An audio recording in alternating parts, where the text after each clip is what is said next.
Баршаңызға сәлем, каналыма қош келдіңіздер. Бүгін сіздермен бірге құрамына какао қосылмайтын, өте үлкен болып шығатын, үлкен отбасыға арналған бюджетный торт дайындайтын боламыз. Міндетті түрде видеоны соңына дейін қарап, каналыма тіркелуді ұмытпаңыздар. Ең бірінші бізге қажет ингредиент ол грек жаңғағы. Грек жаңғағын ұнтақтағышқа салып, осыдан ұнтақ болғанға дейін ұнтақтап аламыз. Немесе салафан пакетке салып, оқтаудың көмегімен де ұсақтап алуға болады. Шет жаққа қойып, басқа ыдысқа жұмыртқаларымызды саламыз, үстіне қант саламыз. Енді осы екі қоспамыз жақсылап ағарып көпіргенге дейін миксерлейтін боламыз. Міндетті түрде ағарғанға дейін жақсылап тұрып миксерлеу керек. Сол кезде біздің тортымыздың бисквиті жұмсақ болып шығады.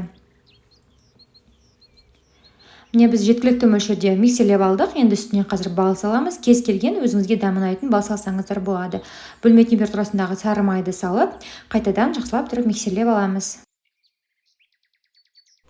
Келесі кезекте біз алдын ала електен өткізіп алған ұнымызды саламыз. Үстіне 10 грамм қопсытқыш, яғни разрыхителімізді саламыз. Енді қайтадан жақсылап тұрып миксеріміздің көмегімен миксерлейміз.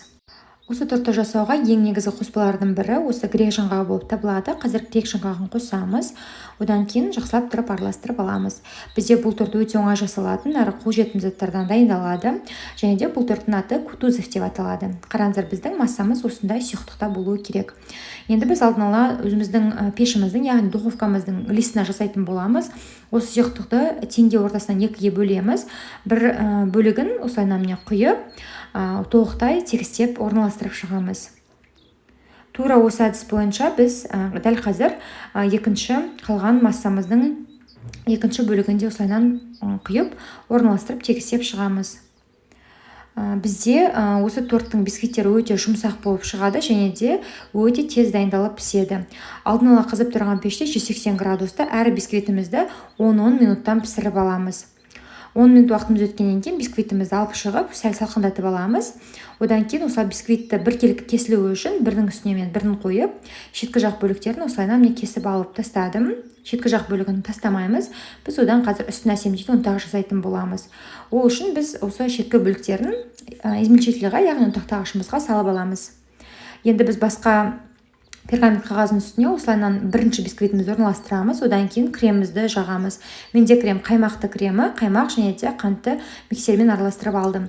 Қалаларыңызша өздеріңізге ұнайтын кез келген кремді қолдансаңыздар болады. Мысалы, қайнатпалы кремді қолдануға болады, немесе клейге қосылған, яғни сливке қосылған кремді де пайдалануға болады. Кремімізді жаққаннан кейін екінші бисквитті үстіне қоямыз, одан кейін қайтадан кремімізді толықтай үстіңгі жақ бөлігіне осылайнан жағып шығамыз. Және де шеткі жақ бөлігіне ұнтақтар жасап, үстін осылай әсемдесеңіздер болады. Қалаларыңызша қалай ұнайды, солайнан әсемдей беруге болады. Тортты тоңазытқышқа қоймай-ақ, осылайнан әсемдеп болғаннан кейін кесіп дастарханға ұсына берсеңіздер болады. Өте дәмді, жұп-жұмсақ және де ең маңыздысы құрақ емес болып шығады.